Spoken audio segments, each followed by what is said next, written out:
It's a teaser. It's clickbait. It's a live album.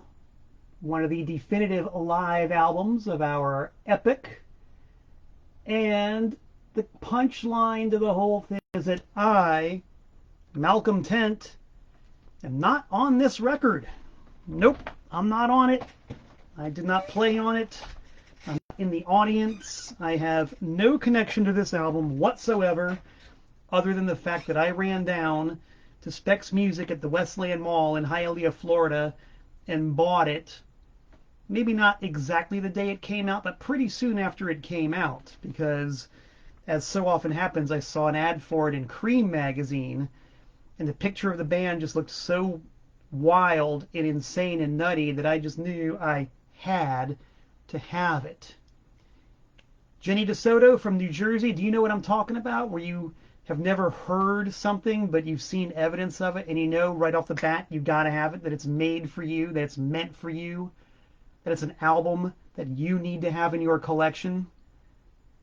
Leave a comment if that's the case. Anybody else watching? Leave a comment. I'm a strong believer in intuitive data.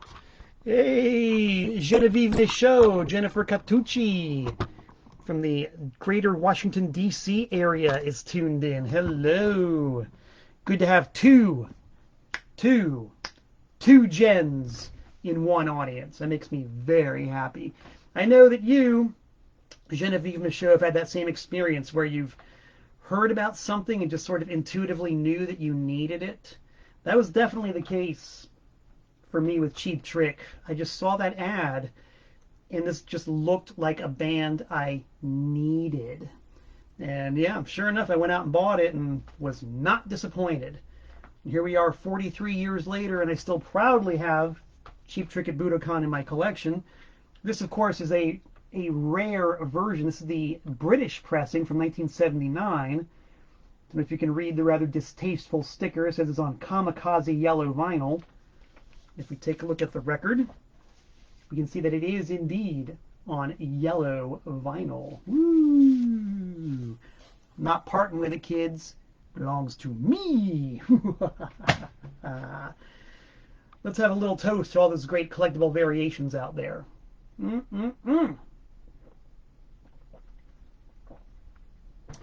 All right, yeah, running a little bit late today. It's been a busy day here at TPOS headquarters in the greater Danbury area. I spent a good part of the afternoon buying a very nice record collection, and then I was on the phone with people talking about this and that and that and this, and so I'm just like a little bit frazzled today, but I cannot be stopped. I will not be stopped. We got to have Tent Talks Tunes. I got to talk tunes to all you people out there.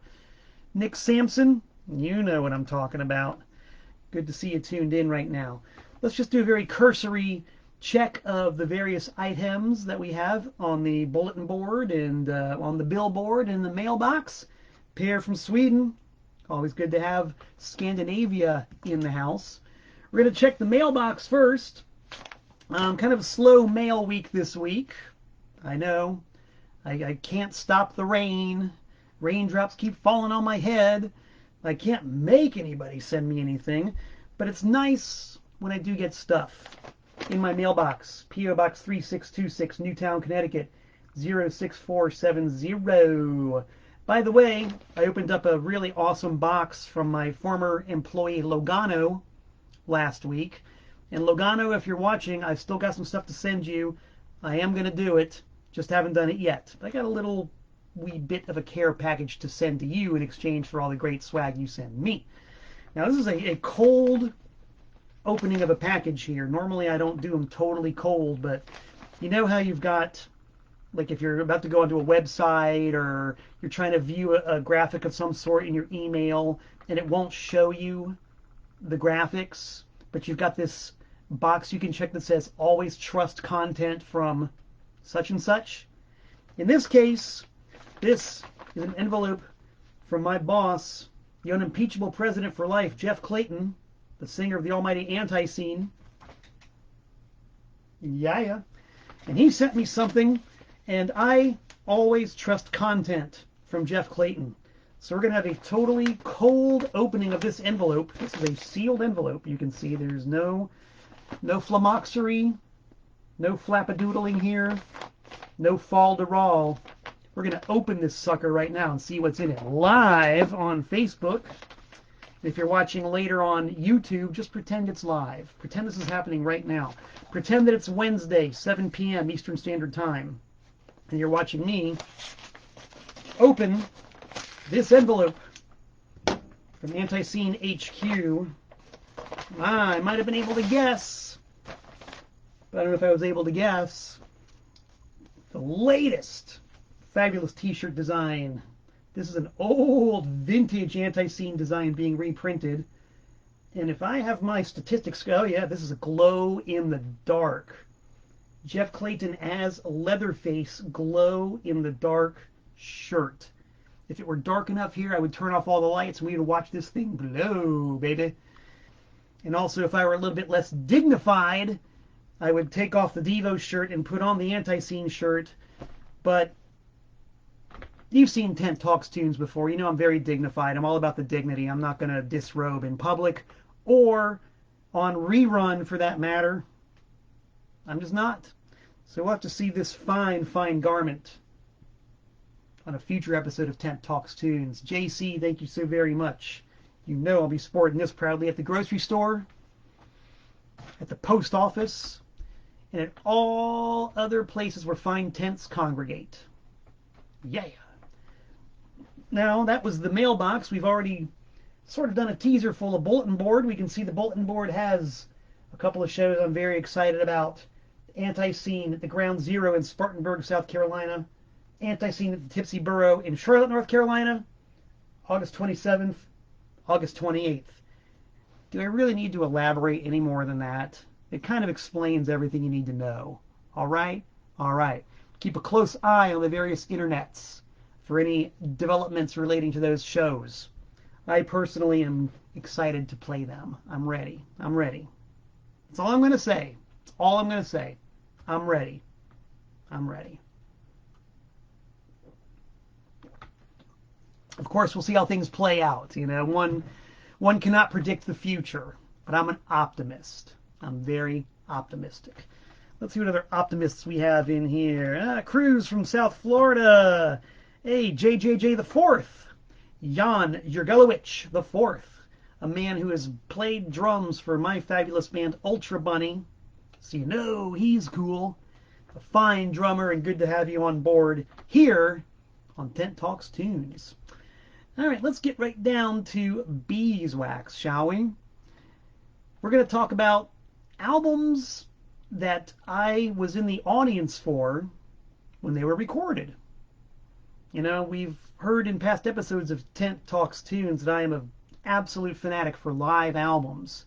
If you go onto my YouTube channel and archive, go through the archive and look at some of my past episodes, I know I've done at least one about live albums and how live albums have been my gateway to a lot of bands who I really, really love. Cheap Trick being one of them. The first Cheap Trick record I ever bought was Cheap Trick at Budokan. The first Kiss album I ever bought was Kiss Alive.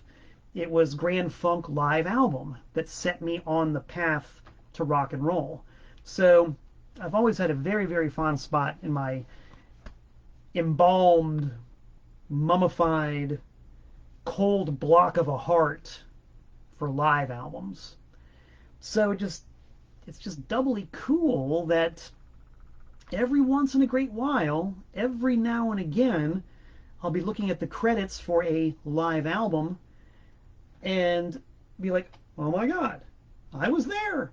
I was there in the audience when this album was recorded. Freak out, fanboy, meltdown, total geekery. That's what I do, baby. I am totally geeking out at all times when it comes to music. So we're just going to go chronologically. I've got a few here.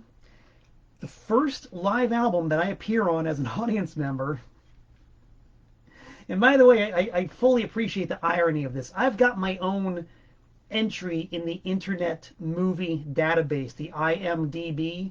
I'm in there. And basically every movie that I'm in is because I have about 10 seconds of screen time. That's enough. I'm in the movie. People saw me on the screen for 10 seconds, therefore I get a credit.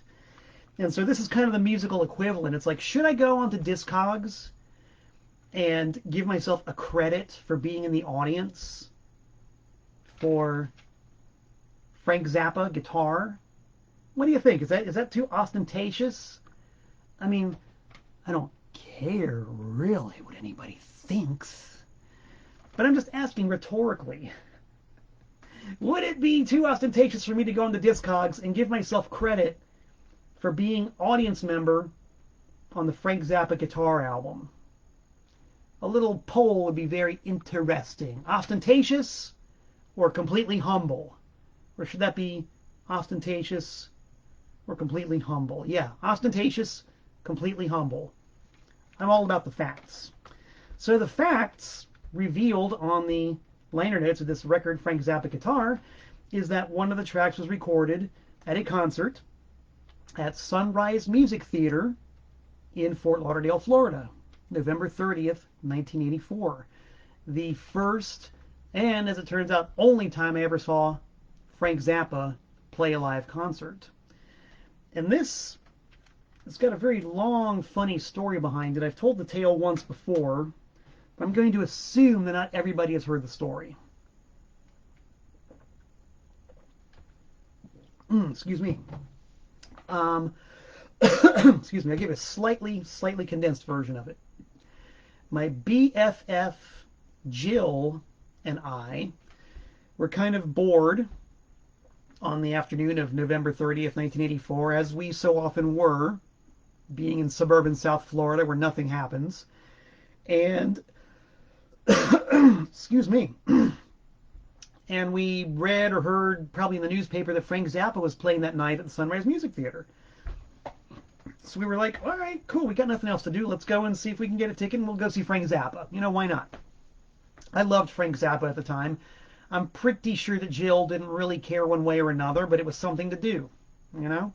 So we drive up to Fort Lauderdale, which from where we lived was a very long way away, like half an hour drive, and went up to the Sunrise Music Theater, walked up to the box office and said, you got any tickets? They said, yep, we got a pair. Cool. Bought a pair of tickets, face value, walk into the lobby, the usher takes a look at the tickets, says, please follow me. So Jill and I follow the usher and we go down through the upper section and down through the middle section and down through the loge and down into the orchestra and past every single seat in the orchestra right to the front row. We completely, by the stupidest, dumbest of luck, bought night of the show front row center tickets. Now this is great. This is like so cool. Think about it. Frank Zappa front row center. Whoa. When you weren't even going to go to the show a few hours prior. Where the story gets funny is that this was the first time I ever tried to tape record a show from the audience at a like rock venue. Once again, if you go back onto my YouTube channel and scan back a little bit, you'll probably find the episode of Tent Talks Tunes devoted to my adventures in recording bands. There are many, many, many of them. Many, many, many. So I had some experience recording bands at nightclubs and venues, you know, local bands and stuff like that.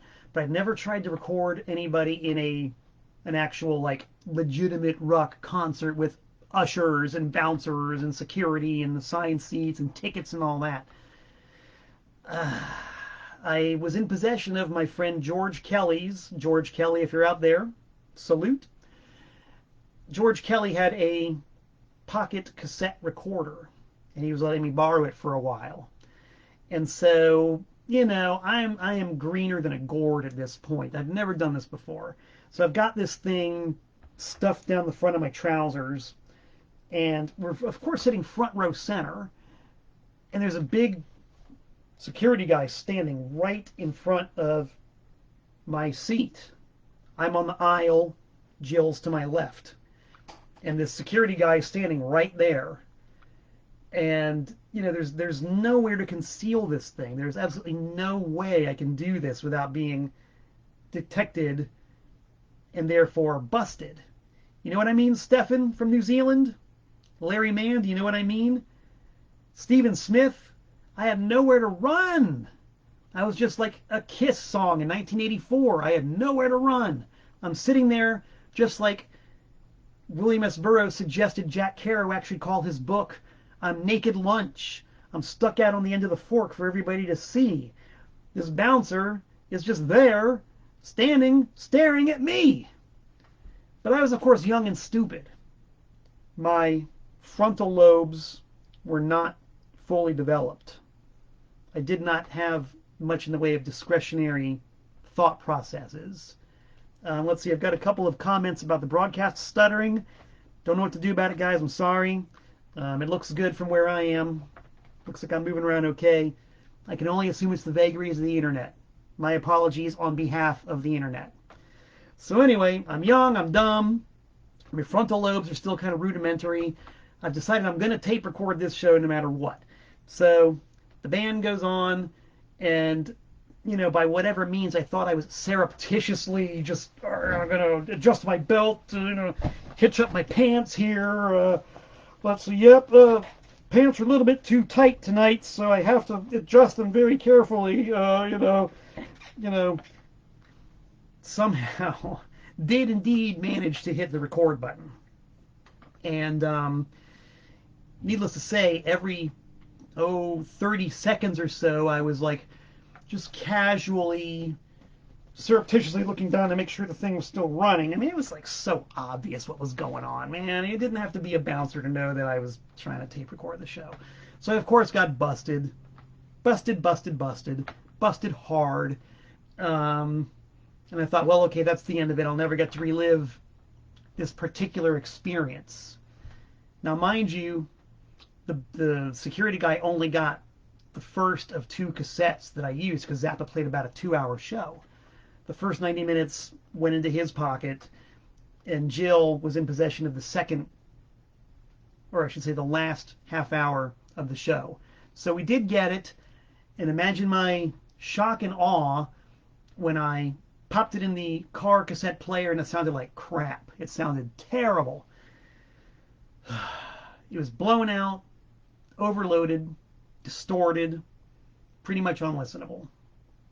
So it was just like more irony than you can possibly handle in one night. I had just been given a double dose of it.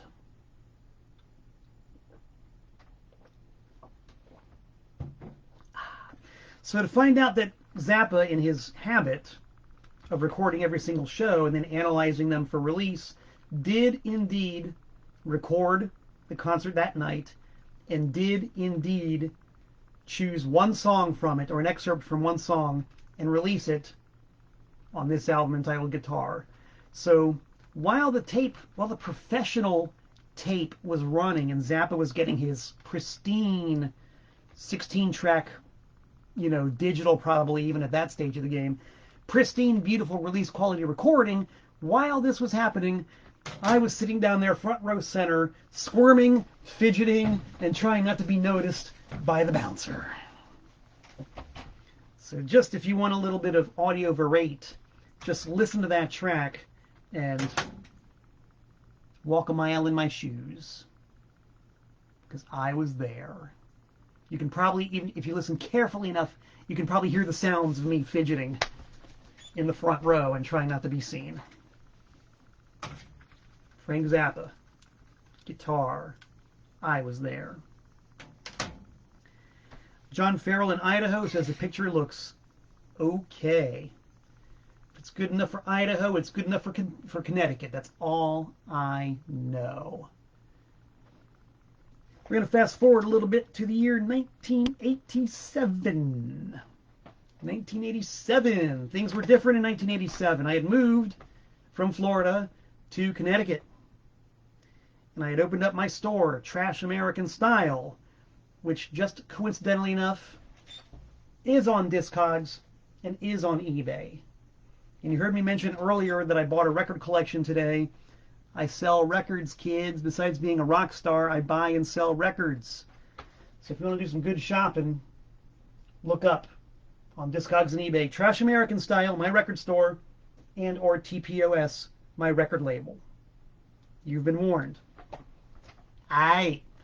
So 87, I'm in Connecticut. I've opened a store. And one day, one of our earliest friends and supporters, a woman named Liz Booth, came in and said, "Hey guys, Jello Biafra is doing a poetry reading tonight at Wesleyan University. You want to come along?" We're like, "Yeah, let's go see Jello Biafra. Yeah." It was kind of interesting and cool because the Dead Kennedys had broken up the year before. And you know, Dead Kennedys, that's major stuff. You can never underestimate how major the Dead Kennedys were, and you know, still are, really. So the Dead Kennedys have broken up in 86, and now here it is early 87, I believe April, and Biafra's gone out on his first ever solo tour doing spoken words. It was really cool. He was playing at Wesleyan University, which was about an hour drive away from Brookfield. So like, yeah, cool, let's go. Waited till closing time, piled in the car, drove to Wesleyan to see Jello Biafra. And, you know, Wesleyan's not like a huge campus, but there's enough buildings on it to where you arrive there and you're like, well, okay, we're here. Where's the show? Is it in that building? Is it in that building? Is it in that building? It's like we didn't know where to go. We had no idea. So remember, it's 87. I'm still very young. Frontal lobes still haven't developed all the way. No sense of danger. We didn't care. We're going to go find where the Jello Biafra concert is at Wesleyan University, which is really not that exciting. We simply went around from one building to another and looked in windows and opened doors and wandered through hallways and just kind of vagabonded around until we actually found the building. I remember very clearly going to the side of this building at Wesleyan University. It had these very tall windows on the outside from the ground to, you know, however 2 or 3 floors up it was. We peeked in a window and there's the concert. There's a whole bunch of people in the auditorium, and there's Jello Biafra on the stage. We found it, yay! So we go around to the front and walk into the lobby, and we're about to enter the auditorium, and you know, how do you describe her? School marm, I guess you could say, because this is a university. This is Wesleyan University, and things are very civil and very sedate and very calm. So, you know, not a bouncer, but a school marm says, "I'm sorry, the concert is sold out. I can't let you in." And it was me and Liz Booth and Kathy Kelly, who I ran the store with at the time, and a few other people were there as well. And so we, of course, being young and obstreperous, like, "Oh, come on, let us in, let us in. We just want to see the show. Let us in. We want to see Jello Biafra, blah, blah, blah, blah, blah." You know, we like ran outside and we're like looking through the windows. We'd run back in and say, "Hey, let us in, come on." Eventually, the school marm just got tired of us and said, "All right, look, I'll let you in, but you have to stand all the way in the back. There are no seats available. You have to stand all the way in the back." We're like, "Great, yay!" So we got in. We did behave ourselves, of course, because this was like this wasn't a club. This was an auditorium at a university with, you know, the plush seats and, you know, tickets and ushers and all that. We didn't want to make trouble. We just wanted to see Jello Biafra. And so I don't even know how long he'd been on stage, but we caught a pretty good portion of the show, pretty good chunk of it. And, you know, it was great. At the time, he was one of the few people who could just talk for hours and hours and hours, kind of like myself, and be entertaining, kind of like myself. And it was Jello Biafra, so it was cool. So we stuck around, saw the whole set. It was great. And then after the show, everybody left, but we decided we wanted to go down and talk to Biafra, because why not? He was hanging out. He was just on stage. Other people had the same idea. So I went down there and, you know, waited our turn and said hi, hello. Jello Biafra and I had met very briefly a couple years prior because my band Broken Talent, who have also been the topic of Tent Talks tunes archived on my YouTube channel.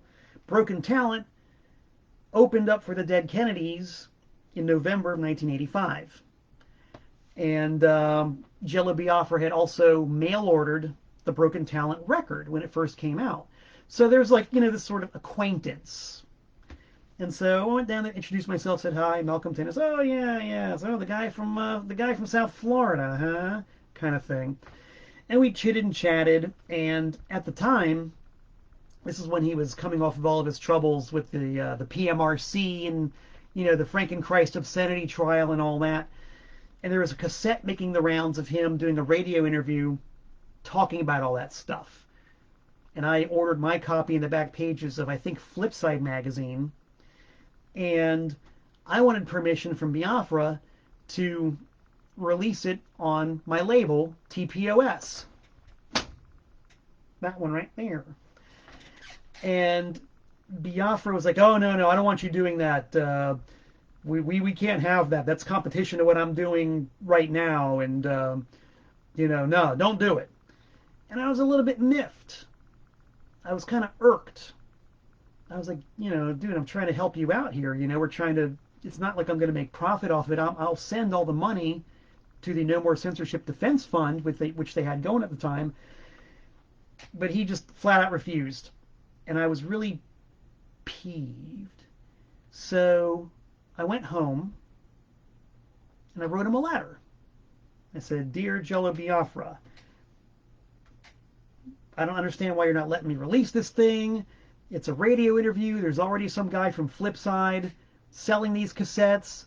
All I want to do is sell them for $1 each and give you the money. I laid out my case, mailed the letter off, and, well, Biafra wrote back. How's that for service? He wrote back and said, oh, sorry. I thought what you meant was to release a bootleg recording of the show I gave at Wesleyan University. We've recorded that ourselves, and that's going to come out. So you couldn't, but this other thing you're talking about, yeah, go ahead. We're fine with that. Go ahead and make the cassettes, sell them, make it a fundraiser, and that's cool. Awesome. So we're now on the same page. I did indeed release the cassette as TPOS number 019, the 19th release on TPOS. I'm up to 241 now, by the way. That's 241. 241 releases. It's a lot of release. And the Jello Biafra cassette was number 19. And the denouement to the entire story came when Jello's first solo album, No More Cocoons, came out, which looks like that. Or maybe it looks like that, depending on what side of the story you want to see. And sure enough, I believe one entire side of this thing was released, or I should say recorded, at the Wesleyan University show. In God's honest truth, I don't remember anything about it. I don't remember a word he said that night. And going back and listening to this, I couldn't tell you if this was the part of the show that I was at or I wasn't. But for all intents and purposes, I was there. Wesleyan University, 1987, pretty sure it was April. And since the audience was very quiet and very respectful, and we were very quiet and we were very respectful, I have no doubt that even if you listen to this very, very carefully, you won't hear me. I am nowhere to be heard. I know I was there. Man, I'm talking almost as much as Jello Biafra. Gee whiz.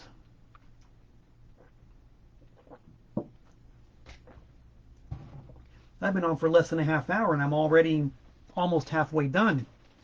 That guy would just be getting started. 1987 was another pivotal year for concerts. And yes, this is another one that I did talk about on Tent Talks Tunes in my Adventures in Bootlegging episode. Once again, I'm going to try to make the long story just a little bit short. And, because I don't want to repeat myself too much. This was in November, October of 1987, and being a more or less freshly minted citizen of Connecticut, I was about to experience my first ever great rock and roll weekend. The kind of thing that was extremely hard to do in Florida was a lot easier to do in Connecticut. I was going to see three great bands 3 nights in a row. Friday night, Half Japanese, live in Northampton, Massachusetts. Saturday night, REM, live at the New Haven Coliseum. And Sunday night, my third favorite band of all time, live at Toad's Place in New Haven, Connecticut. I, of course, refer to Husker Du. Oh, my love for Husker Du is fairly limitless. By this time in 1987, I'd become a little more adept at recording bands in the field. To this day, I still don't consider myself to be an absolute master because there are just so many things that could go wrong. It's not a guarantee that I'll ever be able to get the recording I want of a band I want complete without problems. I don't know if it's not possible to do it every single time. But by October 87, I was a lot better at it. So when it came time to go to Toad's Place and record Husker Du, I was in pretty good shape. I had, at the time, a different cassette recorder and a stereo microphone that was on the end of probably 25 feet of cable, which I never used, but it was the only way I could connect this microphone to the recorder, because that's just what technology was like back then. So I've got the mic, 25 feet of cable, and the recorder. And this is what I would actually bring into shows when I wanted to record. It worked the previous night for REM. It worked the previous night for Half Japanese. And everything's going great guns this night to see Husker Du.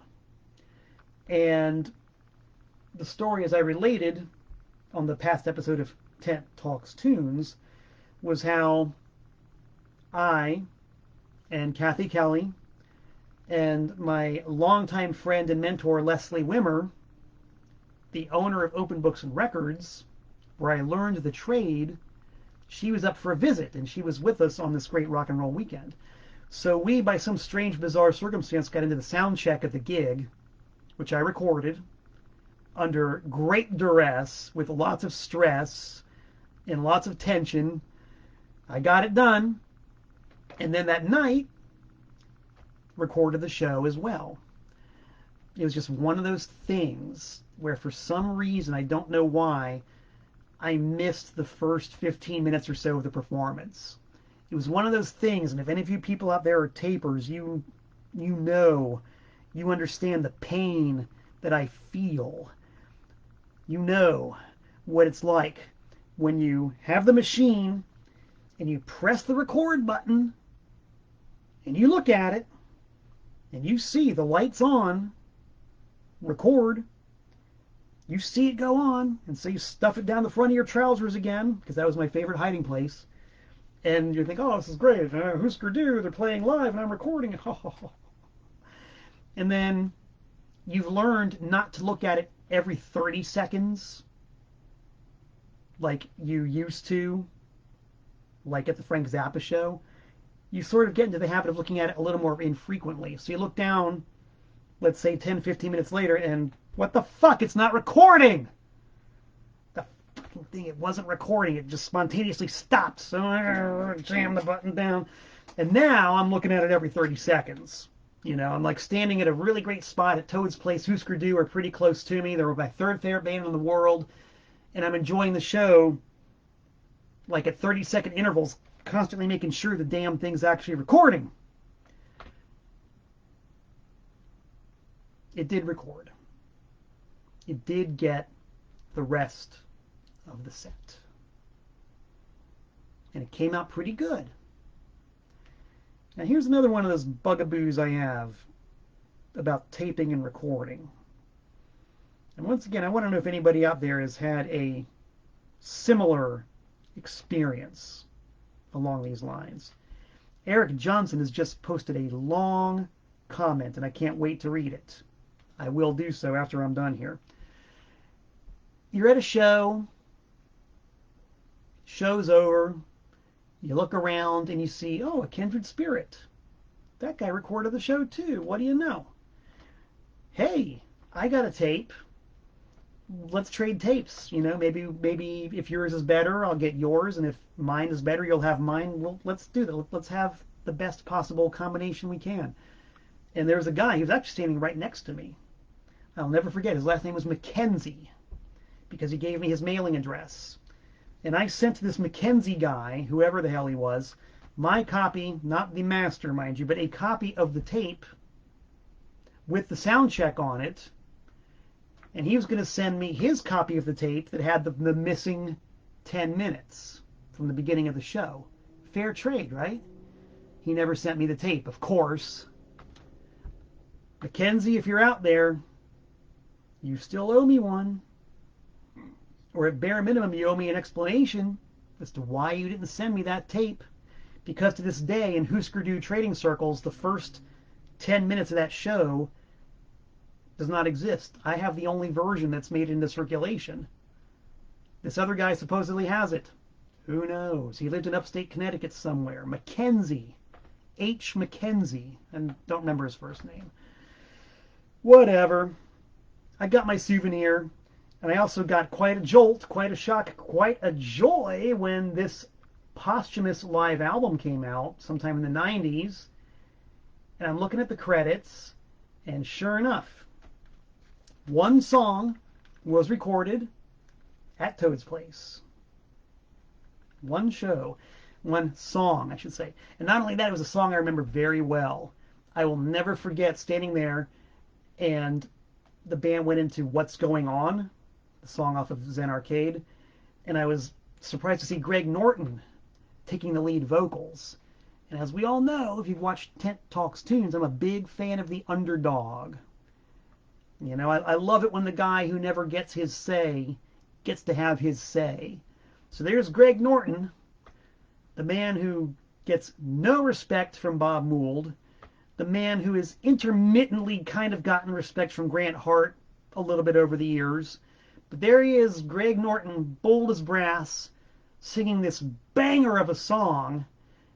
And it was etched into my mind because it was, I mean, like, Husker Du playing live was like a locomotive rolling down the tracks anyway. And that song is just like a flamethrower anyway. And to see that, you know, the guy I'm rooting for, the underdog, singing the song anyway was just like, it was just so wonderful. So wonderful. And that was the song they put on The Living End.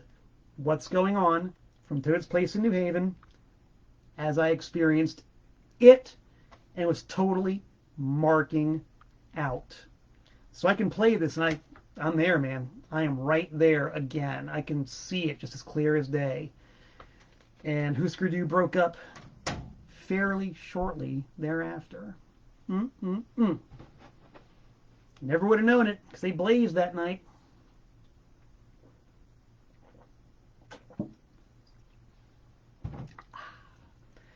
We're going to fast forward to the year 2000, Y2K. Matthew Vane says he remembers Toad's Place. Damn right, Matthew. Who'd you see at Toad's Place? Anybody good? I would imagine somebody good. You're a man with good taste. Who did you see at Toad's Place? Who did anybody see at Toad's Place? If you saw some bands at Toad's Place, leave a comment. I'd like to know. I'm curious, because I saw dozens of bands at Toad's Place.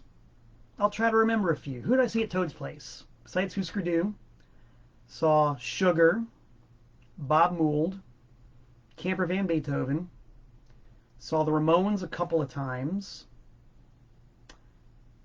a few local band showcases. I saw Rival Schools, Robin Hitchcock with the Egyptians and Robin Hitchcock solo, Robin Hitchcock puts on a hell of a show. Robin Hitchcock is great. Very underrated guitar player. Yeah, I don't know. I could probably remember I saw Hawkwind there. Hawkwind was really cool. Never played there, but just right there off the top of my head, that's 10 bands or so that I saw at Toad's Place. Toad's Place had a real good run for quite a while, and I'm going to venture to say that Toad's Place has had very, very, very few decent shows in a very, very long time. And someone explained to me why that was. This guy who was a manager, he said, well, you know why? It's because the casinos book all the bands that would normally play at a venue like Toad's Place. And they give them far more money than Toad's Place ever could. So that makes sense. You know, no fault of Toad's Place, but they just can't compete with the casinos. So that's why if I saw 10 bands there in the 80s and 90s, I could not name you 10 bands that I've seen there in the last 10, 15 years. I honestly don't even know the last band I saw at Toad's Place. I think it was either Guided by Voices or Dinosaur Jr. or the Melvins. Oh, actually, I know. Last band I ever saw at Toad's Place was the Swans. And we'll talk about the Swans in a minute. There, you've been teased. You've been forewarned. The last band I ever saw at Toad's was the Swans. And that was in 2014. Wow, 7 years ago. It's the last time I saw a band at Toad's Place. But the Swans, wow. Anyway, year 2000, I was in New York for a fun weekend. I don't remember exactly what I was doing. I might have been playing. I might have been down there on business. But I had spent the entire weekend in New York having fun. And Sunday morning rolls around. I wake up in New York City at my friend's apartment on 11th Street. And I was like, I don't have to go back to Connecticut till tonight. I wonder if anything's happening today. Let's see. Let's grab the Village Voice. Let's grab the print edition of the Village Voice and leaf through it and see what's happening today. Look at that. All ages hardcore matinee at CBGB with a whole bunch of bands playing. Nerve Agents and Kill Your Idols. And this was just totally random. This is just something I wanted to do on a Sunday afternoon because I was in New York and I wanted to see a cool show. I must have been playing, or maybe I saw somebody. I'll have to go to my website, malcolmtent.net, to see if I was playing that weekend in New York, because I have every show I've ever played listed on my website. And if you want to check it out with video links and stories and whatnot, malcolmtent.net, click on the performance log and you'll see all of them. So I was in New York, year 2000, for some kind of music business because I had my recording gear with me. I do remember that. And I went into CBGB, and CBGB was great because they didn't care. You know, management did not GAF if you recorded or not. And 99.9% of the bands didn't care if you recorded there or not. So, you know, Nerve Agents, Kill Your Idols, a couple other cool bands. I was like, sure, why not? So I found my favorite little perch where I would like to sit up a little bit above the crowd and just aim my recorder at the stage. And CB's had a killer sound system. Oh my God. CB's had one of the best sound systems in all of New York. It sounded fantastic in that room. They always had a good sound engineer, top of the line PA. I think that PA had been there for probably 40 years at that point, but it sounded great. And I got a killer recording of that show. And I'm going to mention too, one thing. You know that I have been accused occasionally of being a contrarian. I'm not really a contrarian. I just call it like I see it. I tell it the way it is. The way I see it as it is. Much ballyhoo has been made about how CBGB had the worst bathrooms of any nightclub on planet Earth. No, I must disagree. Okay, maybe in 1974 that was the case. Maybe in 1984 that was the case. But by the time that I started going to CBGB, when I moved up to Connecticut in '86, the bathrooms weren't so bad. I can't speak for the women's room, but the dude's bathroom was not that bad. I mean, the worst aspect of it was that you had the throne propped up on this pedestal without a stall. So if you had to make a duty, that could be kind of gross because the door, of course, didn't lock. Sometimes there wasn't a door. But as far as bathrooms go, far from the worst. Far from the worst. It was punk rock, but it wasn't that bad. It wasn't that bad. So anyway, sounded great. Bathrooms were decent. And I made a recording of the show because that's what I do. And enjoyed it, listened to it a bit because it sounded great, as Craig Gilbert is pointing out. Some of the best sounding live recordings originate from CBGB. But I was quite surprised when a little while later I was ordering records for Trash American Style, going through various distributors lists and distro lists, and I saw a title, Kill Your Idols live at CBGB. I wonder if I was there for that. Ordered a bunch, because I always sold a lot of stuff by these guys. Ordered a stack of records, got them. Sure enough, it was the gig I was at. So there are actually two different high-quality recordings extant. They released theirs, which is the superior of the two, but mine ain't too bad either. And whenever I do drag this out and listen to it, it's kind of the same deal. I can just see it, you know.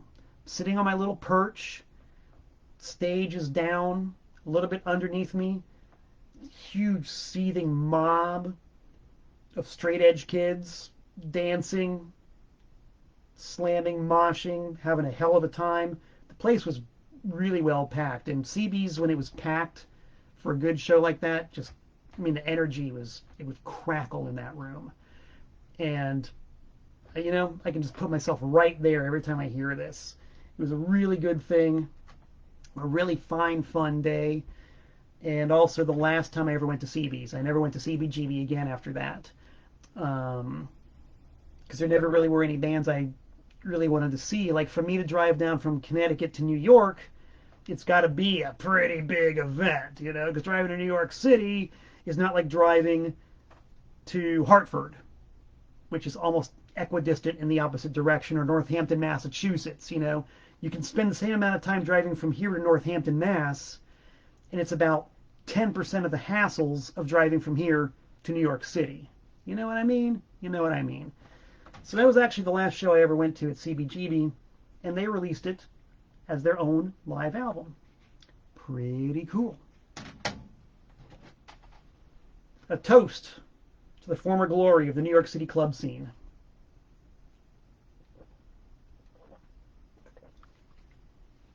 Which is absolutely not to knock what's going on down there now. All the action's moved to Brooklyn, and there's a whole new generation of young kids seeing their first ever shows, and they've got their favorite venues, and Mazel Tov, kids. It's a good thing. I still go to shows, or actually play shows in New York whenever humanly possible, so it's cool.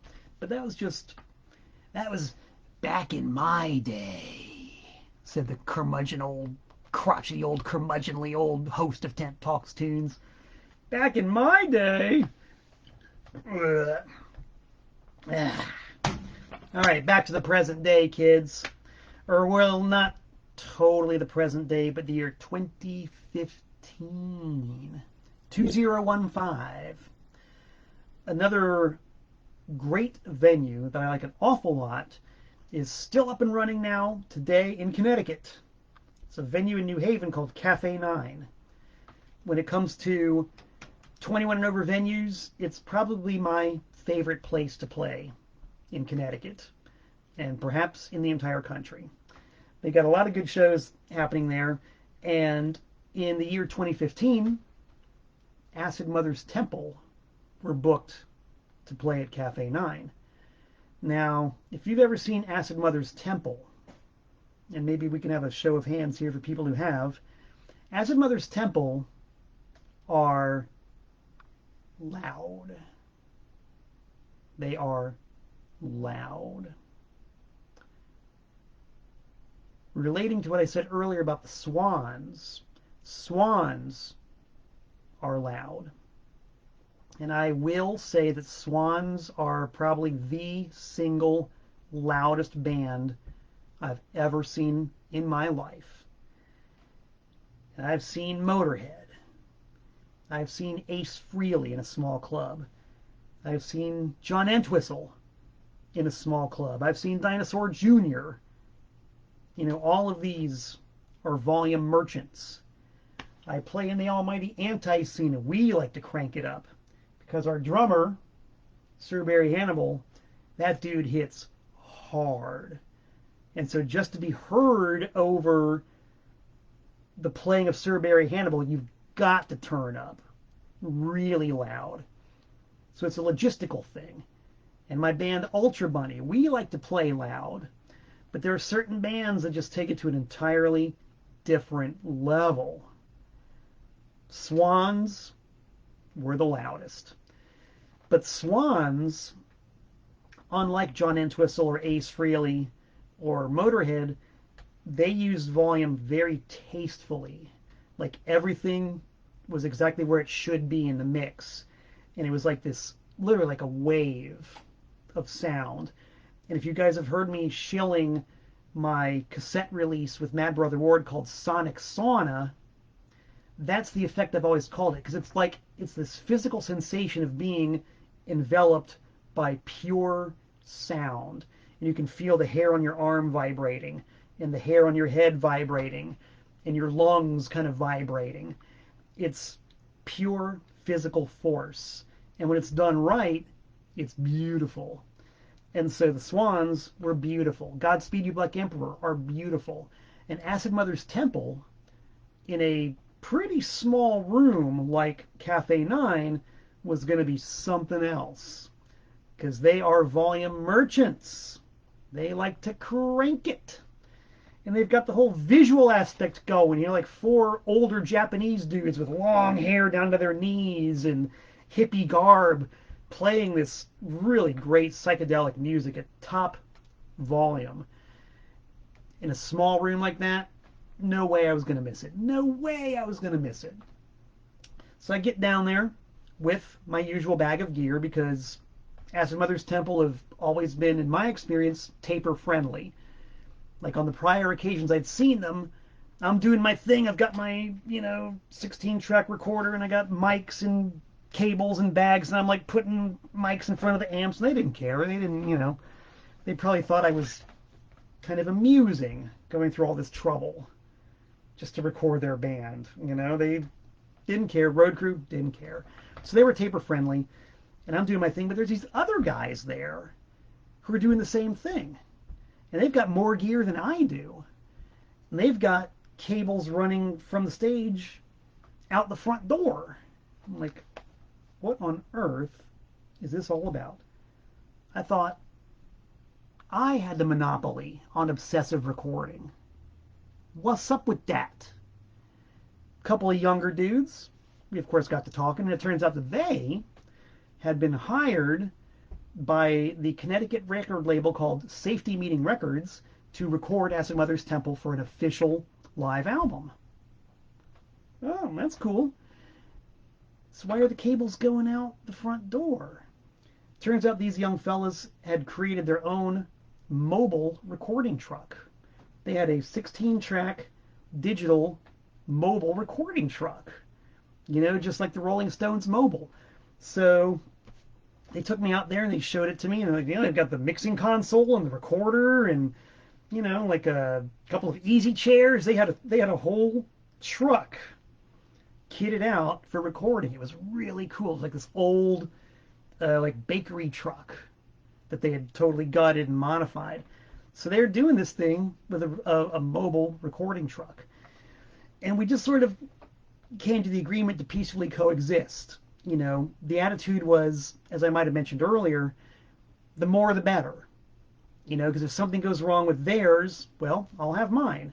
And if something goes wrong with mine, I can just buy the album. Everybody happy. Win, win, win all the way through.